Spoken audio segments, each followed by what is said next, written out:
Las Poquianchis es el nombre con el que se conoció a un grupo femenino de asesinas seriales mexicanas activas entre 1945 y 1964, principalmente en la ciudad de San Francisco del Rincón, Guanajuato. Enterraban los cuerpos de sus víctimas en la ciudad de Purísima del Rincón, Guanajuato. El grupo estaba conformado por las 4 hermanas de la familia Torres Valenzuela: Delfina González Valenzuela, nacida 31 de diciembre de 1909, Bellavista, Acatlán de Juárez, Jalemo 17 de octubre de 1968, Irapuato, GTO, era la mayor de las hermanas y la líder del grupo. María del Carmen González Valenzuela, 1913-1949, María Luisa Eva González Valenzuela, 27 de agosto de 1912, Ahuizculco, Tala, Calento, México, 19 de noviembre de 1984, Irapuato, GTO. María de Jesús González Valenzuela, 1 de enero de 1924, mediados de los años 1990, era la menor de las hermanas. Las 4 mujeres eran dueñas de varios burdeles en Guanajuato y Jalisco. Sus víctimas fueron en su mayoría mujeres a las que privaron de su libertad para que ejercieran como prostitutas, aunque también asesinaron a clientes y bebés de las mujeres esclavizadas. El número confirmado de víctimas es de 8, pero los medios amarillistas exageraron, y exageran el caso, diciendo que mataron a 91. Incluso afirman que pudieron matar a más de 150 personas, lo que las convierte en las asesinas seriales más prolíficas registradas en la historia de México. La familia González Valenzuela.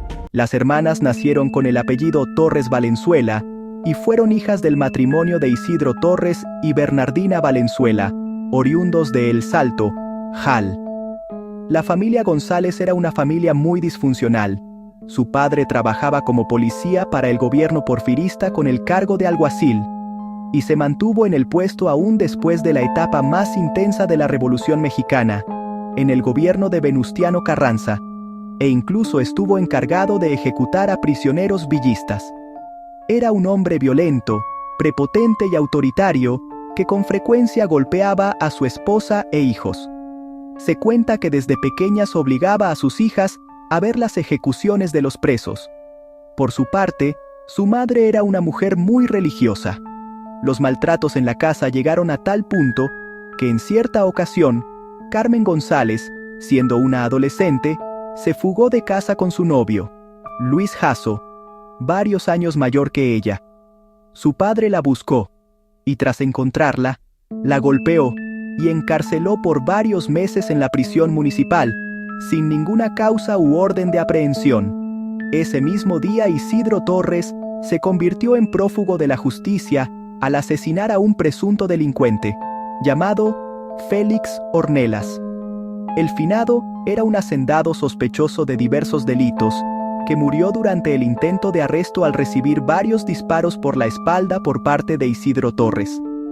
Carmen salió de prisión gracias a un hombre de alrededor de 50 años, dueño de una tienda de abarrotes con quien había entablado una relación amorosa. Fruto de esta relación nació un hijo. La familia Torres Valenzuela se vio forzada a cambiar su apellido por el de González, para evitar posibles represalias y poder huir del pueblo. El padre se separó de su familia para vivir una vida de fugitivo. Incursión como empresarias. En 1935, la familia vivía en un estado de pobreza lamentable. Las hermanas habían conseguido empleo en una fábrica textil, pero los salarios apenas les servían para subsistir. En 1938, Carmen conoció a un hombre llamado Jesús Vargas el Gato, con el que entabló una relación. Ese mismo año se fueron a vivir juntos. Abrieron una pequeña cantina en El Salto. Vargas malgastó las ganancias del establecimiento hasta llevarlo a la ruina. Después de esto, Carmen lo abandonó y regresó a vivir con su familia. Para ese momento los padres de las hermanas González habían muerto, dejándoles una modesta herencia. Con este capital, Delfina González abrió su primer burdel ubicado en El Salto. La prostitución era ilegal en Jalisco, pero la vigilancia para combatir esa práctica era pobre. El prostíbulo estuvo activo por mucho tiempo, hasta que una riña suscitada en el lugar llamó la atención de las autoridades, que cerraron el establecimiento. El burdel El Guadalajara de Noche. En 1954, Delfina fundó el establecimiento Halagos de Moreno, Jal, durante las festividades de la feria anual celebrada en el pueblo. Para establecer el negocio, las mujeres contaron con el apoyo de varias autoridades corruptas. El propio alcalde concedió los permisos para que el negocio operara como bar a cambio de favores sexuales. Las mujeres eran engañadas o compradas a tratantes. El sistema con el que operaba el burdel era semejante al peonaje empleado durante el porfiriato. Las cautivas estaban obligadas a comprarle a las madrotas suministros, como ropa y comida, a precios arbitrarios, acumulando así inmensas deudas. Entonces eran forzadas a prostituirse para poder pagarles. Corrupción. Según el relato de las hermanas González Valenzuela, las técnicas que usaban para instalar un prostíbulo consistían, en primer lugar, en hacer amistad con las autoridades para estar protegidas. En muchas ocasiones se hicieron amantes y proporcionaron dinero a funcionarios locales para asegurar que su negocio no fuera cerrado. Ya instaladas en sus cabarets, las poquianchis contrataban personas para que recorrieran la República en busca de adolescentes de entre 12 y 15 años de edad, rara vez un poco más grandes, y por medio del engaño y la extorsión las condujeran a sus negocios, donde una vez que entraban, eran mantenidas en cautiverio para prostituirlas. La Secretaría de Salud emitía tarjetas de control falsas que las poquianchis utilizaban para presumir de que las muchachas estaban sanas. Estas tarjetas costaban mucho dinero, pero servían para que los clientes estuvieran tranquilos. Se destapa el caso. En 1964, Catalina Ortega, una de las más recientes muchachas en llegar al prostíbulo, logró escapar y se presentó en la comandancia de la Policía Judicial de León, GTO. Las autoridades giraron una orden de aprehensión y se dirigieron a San Francisco del Rincón, GTO. Ahí detuvieron a Delfina y a María de Jesús. María Luisa logró escapar al último momento. El caso fue ampliamente difundido por la revista Alarma. Algunas mujeres rescatadas dieron testimonio de los hechos. Crímenes. Las mujeres contaron a los judiciales cómo algunas de sus compañeras fueron golpeadas y torturadas por sus patronas, e incluso varias fueron asesinadas y enterradas dentro del mismo predio donde eran explotadas. Las víctimas relataron a las autoridades que nunca las dejaban salir de las casas de citas, y que cuando resultaban embarazadas, les practicaban abortos, y en caso de nacer los niños, estos eran asesinados. Según el relato de las rescatadas, las poquianchis también asesinaban a aquellas prostitutas que ya no les servían, sepultándolas vivas en un panteón clandestino ubicado en el poblado de San Ángel, en Purísima del Rincón, GTO. Este trabajo era realizado por el capitán del ejército, Hermenegildo Zúñiga Maldonado, conocido como el Capitán Águila Negra, quien fue amante de Delfina y su protector. El relato Delfina desarrolló un método de secuestro que dejaba mayores ganancias. Acudían a rancherías o pueblos cercanos, donde buscaban a las niñas más bonitas. No importaba si tenían 12, 13 o 14 años de edad. Llevaban cómplices masculinos que, si las sorprendían solas, simplemente las secuestraban. O si estaban acompañadas de sus padres, generalmente campesinos, se les acercaban y les ofrecían darles trabajo a las hijas como sirvientas. Los padres accedían, las poquianchis se llevaban a las niñas y de inmediato empezaba su tormento. Apenas llegaban al burdel, las poquianchis procedían a desnudar a las niñas por completo y examinarlas. Si consideraban que tenían suficiente carne, los ayudantes que habían contratado se encargaban de violarlas uno tras otro, y si lloraban o se resistían, las golpeaban. Después, las poquianchis las bañaban con cubetadas de agua helada, les daban vestidos y las sacaban por la noche a que comenzaran a atender a la clientela del bar, bajo amenazas de muerte. Los clientes se mostraban siempre encantados de encontrar niñas de tan corta edad, por lo que el negocio prosperó rápidamente.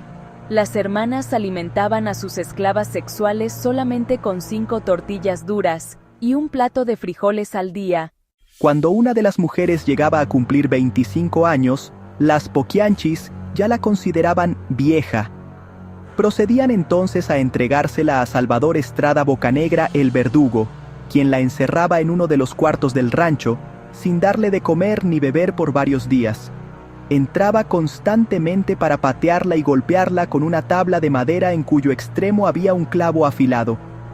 Una vez que la mujer estaba tan débil que ya no podía ni siquiera intentar defenderse, el verdugo la llevaba a la parte de afuera del rancho y tras cavar una zanja profunda, la enterraba viva. A otras les aplicaban planchas calientes sobre la piel, las arrojaban desde la azotea para que murieran al caer, o les destrozaban la cabeza a golpes. Si una de las muchachas se embarazaba, padecía anemia y estaba demasiado débil para atender a sus clientes, o si se atrevía a no sonreírle a los parroquianos, era asesinada. Los bebés que llegaron a nacer fueron asesinados y enterrados, con excepción de un niño, al que guardaron para vendérselo a un cliente que quería experimentar con él. Mientras tanto, se dedicaron a maltratarlo. También practicaban abortos clandestinos en las jóvenes más populares, con tal de no perder esa fuente de ingresos. Las mujeres, además, eran obligadas a limpiar el lugar, a cocinar y a atender a las poquianchis. Las poquianchis habían reclutado a varios ayudantes que las auxiliaban en sus labores.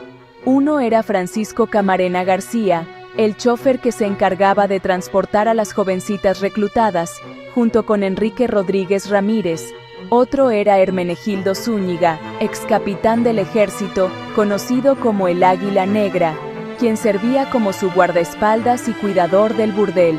José Facio Santos, velador y cuidador del rancho, y Salvador Estrada Bocanegra, el verdugo, quien golpeaba a las prostitutas que protestaban por algo y, cuando alguna amenazaba con marcharse o denunciar los maltratos a los que era sometida, se encargaba de asesinarla y enterrarla. También policías y militares utilizaban los servicios de las niñas esclavas, todo gratis a cambio de protección para el burdel. María Auxiliadora Gómez, Lucila Martínez del Campo, Guadalupe Moreno Quirós, Ramona Gutiérrez Torres, Adela Mancilla Alcalá y Esther Muñoz, la Pico Chulo, eran prostitutas que se convirtieron en celadoras y castigadoras, a cambio de que las poquianchis respetaran sus vidas. Cuando alguna de las niñas nuevas no quería ceder ante el capricho de algún cliente, ellas se encargaban de arrastrarla de los cabellos por todo el burdel, llevarla a un cuarto y darle de palazos hasta dejarla inconsciente. La Pico Chulo también gustaba de matar a palazos a las muchachas, destrozándoles la cara y el cráneo con una tranca de madera. Ritos satánicos, mitos. Entre los muchos mitos creados en torno a este caso, la prensa amarillista creó el de los ritos satánicos.